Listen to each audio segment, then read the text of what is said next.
it's basically almost the same thing.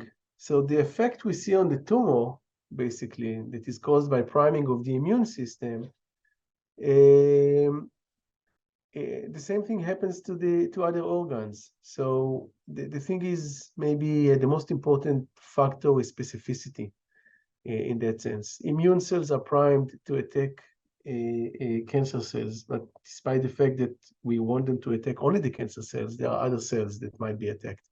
And when they attack those cells, what you see is basically the immune-related adverse events.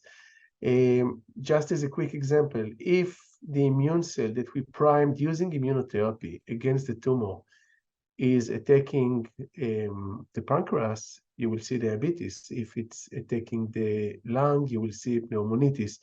So basically, what we see is the same cause and effect that we see in the efficacy of the drug.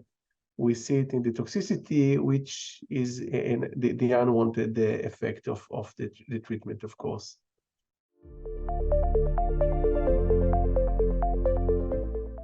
Basically, what we asked ourselves was if we can predict for the clinical benefit, namely for the efficacy of the drug on the patient. And as I said earlier, the toxicity is basically the same effect, only something that we don't want to happen.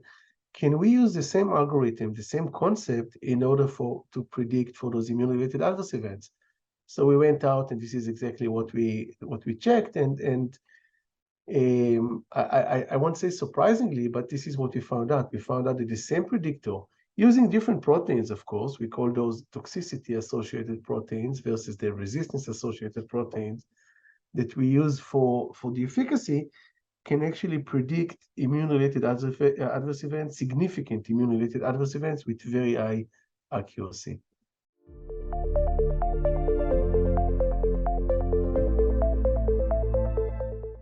So what we did is we took a cohort of patients from our ongoing clinical trial. We have the prophetic trial, which is an OncoHost sponsored clinical trial that has been running for 3 years.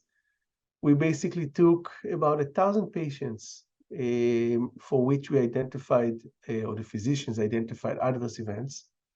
We curated this cohort in order to identify what is called the immune-related adverse events. We are left with about 500 patients.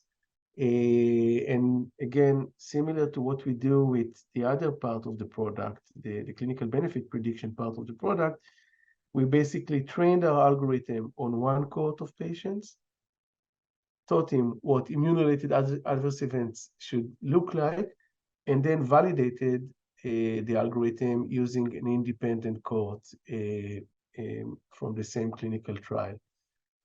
So basically the same method of development, namely training of the algorithm, blinded validation of the algorithm, and then identification of the ability of the algorithm to predict for the adverse events.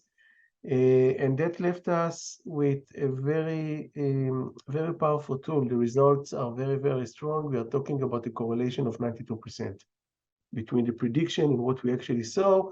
And please bear in mind, this is being done using one blood test taken even before we start the treatment.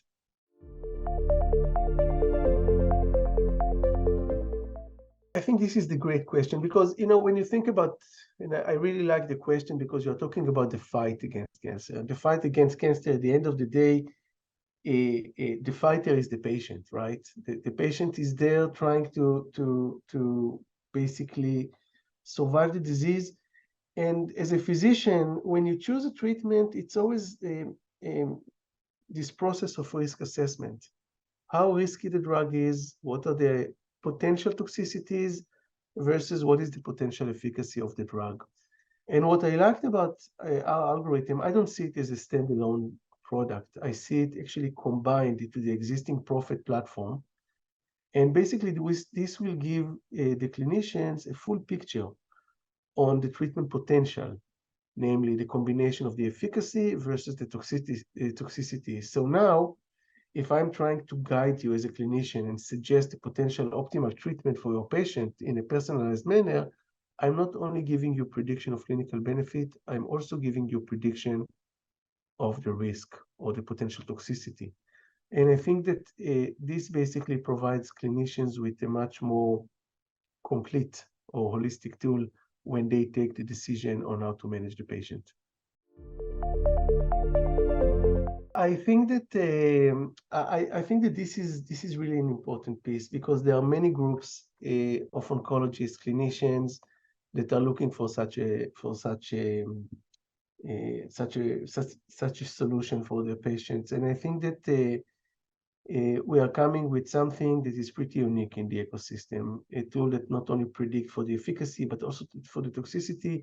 This really gives the clinician the ability to take those tough decisions using the layers of information that currently doesn't exist. So for me, very exciting news, and I know that this excitement is shared by some of the leading clinicians and the leading oncologists in the US right now.